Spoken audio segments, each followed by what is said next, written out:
I first met Marcy my freshman year here at University of West Georgia.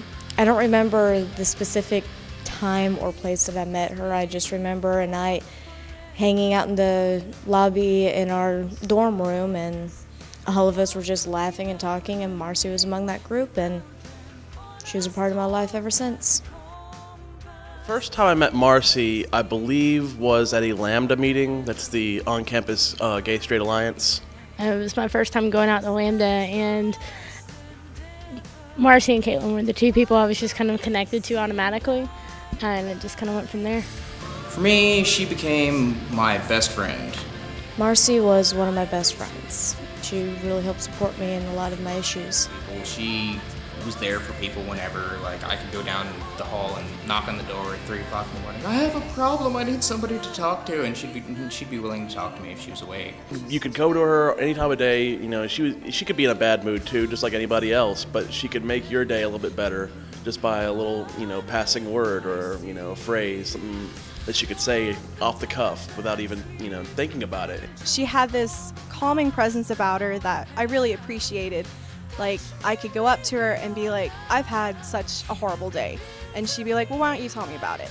To me, Marcy was a really good person to talk to, really good person to just kind of hang out with. We both had a passion for literature and for the same types of music. If you were just listening to something, it's like, yeah, I was listening to this song by this band, and she'd go, oh, yeah, have you ever heard this stuff by them? And go on from there. I would say the thing that matters, that she means to me the most, is just somebody who I could relate to instantly, because she was just always open. I mean, you could talk for absolute hours. Other people usually put off by her, by her appearance.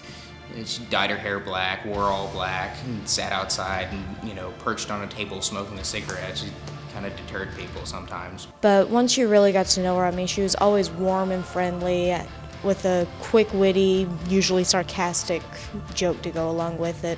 That's what I found fascinating about her, and why I became friends with her in the first place, because I'm one of those strange people too. Marcy was a very sweet person.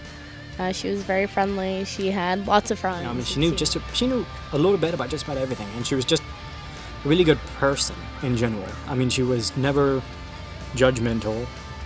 She never felt that she should be. She didn't feel that was her place. She was kind of the rock for people who couldn't stand up for themselves.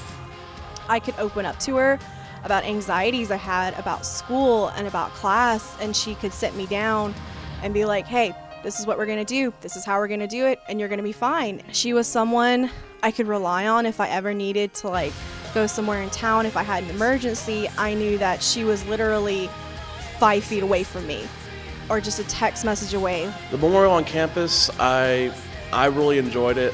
I got to see a whole lot of friends of hers that I didn't know were her friends before. It helped a lot of us who weren't able to get to the funeral. And it was very beautiful to me to be able to just get with other people who felt the same way about her and who she had also helped in her own life. I decided to learn to play some songs on the bass, and I learned to sing and play a couple songs with one of my friends, Adam, who came to visit. We played on stage. We did pretty bad, but that's okay. We wound up turning half of the show into a comedy routine, which is exactly what people wanted. It went really well. Marcy had said that if she were to ever pass away, that she'd want her friends to celebrate her life instead of mourn her passing. And that's what the memorial was about. It was personal, and it was unique, and it was special to everybody who was there, and everybody could laugh, and we could share our memories. And I mean, it was all kind of about the way I figured she'd like it. It was very just kind of a bunch of people sitting around talking. That's pretty much all it came down to. Listening to music and talking and remembering. It's been really difficult for me since she passed. Some days I'm fine, some days I'm not. Sometimes it doesn't just depend on the day, sometimes it fluctuates more than that. Right after I found out, I remember, I'd hear something and it's like, oh, I gotta tell her about that, whip out my phone, and get halfway through the text before I realized, oh, wait. But I know she's okay.